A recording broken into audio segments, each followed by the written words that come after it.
vous propose de démarrer ce webinaire appel à projet. Notre matinée sera divisée en deux temps. Une première partie pour la présentation des appels à projets qui marquent la rentrée.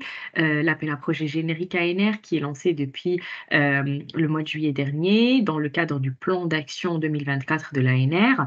L'IDEMO Région avec une relève qui aura lieu fin octobre et de même pour l'InnovUp Leader PIA.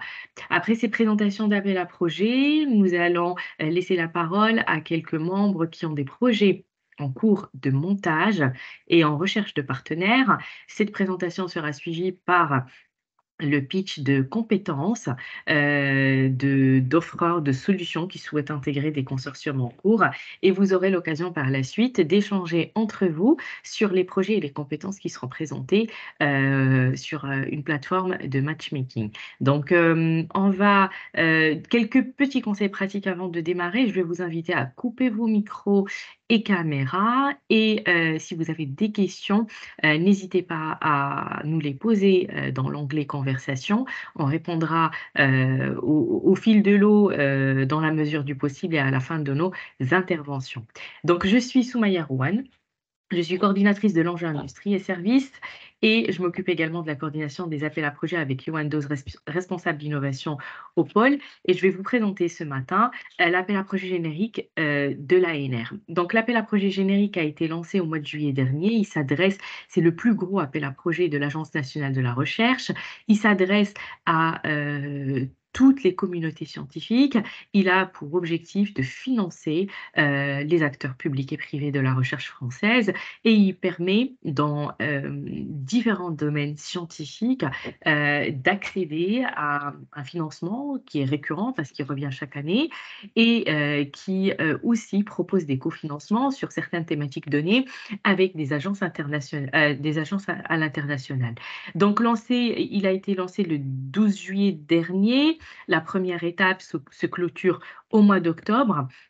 Je vais revenir un peu plus voilà, sur cette slide, plus en détail sur l'agenda de l'appel à projet générique.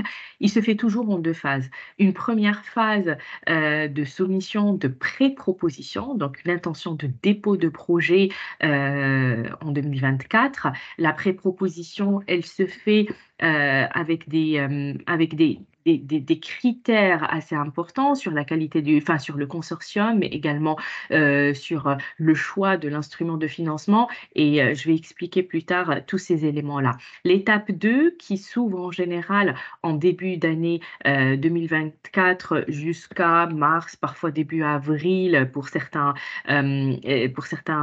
instruments de financement est là pour objectif de déposer un projet plus détaillé sur sur les objectifs, sur le déroulement, mais aussi sur les retombées du projet.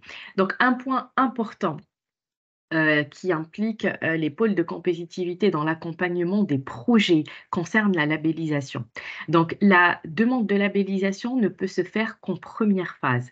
Donc si vous souhaitez avoir le label d'un ou plusieurs pôles de compétitivité, il faut sélectionner dès la première phase les pôles concernés. Donc le label est valable pour l'ensemble du consortium. Donc le coordinateur doit informer en amont l'ensemble de ses partenaires de cette demande-là et des engagements derrière en cas de labellisation et succès du projet. En ce qui concerne le label systématique, si le projet est financé et labellisé et financé, les membres du consortium qui sont non adhérents d'un autre pôle de compétitivité doivent s'acquitter d'une adhésion durant toute la durée du projet. Donc, c'est un point très important. Dès la première phase, on vous invite à solliciter les coordinateurs des hubs de vos thématiques pour demander déjà un conseil dès cette première phase. Donc le plus tôt possible, en général, on a un mois un mois, c'est l'idéal entre la prise de demande et la labellisation effective du projet. On sait tous que le calendrier de soumission des projets dans le cadre de l'appel à projet générique de l'ANR est souvent très court entre l'ouverture de la plateforme et la soumission. Donc c'est pour cela qu'il faut, dès, l'intention de dépôt en phase 1, nous informer. Comme ça, nous pouvons, solliciter nos experts le plus tôt possible et vous accompagner, du mieux qu'on peut sur, les demandes de labellisation dans le cadre de l'ANR. Donc cet appel s'adresse à tous les chercheurs et chercheuses qui sont, dans des laboratoires publics ou privés et qui sont éligibles au financement de l'ANR.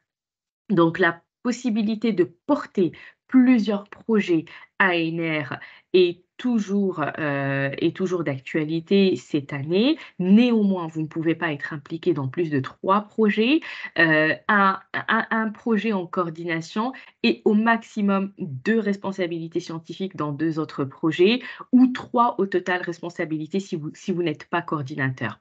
Donc les, coordinateurs des projets qui ont eu des réponses favorables en 2023 ne peuvent pas postuler en 2024 en tant que coordinateur. Donc vous serez plutôt vous pouvez être impliqué en tant que partenaire, mais pas en coordination de projet.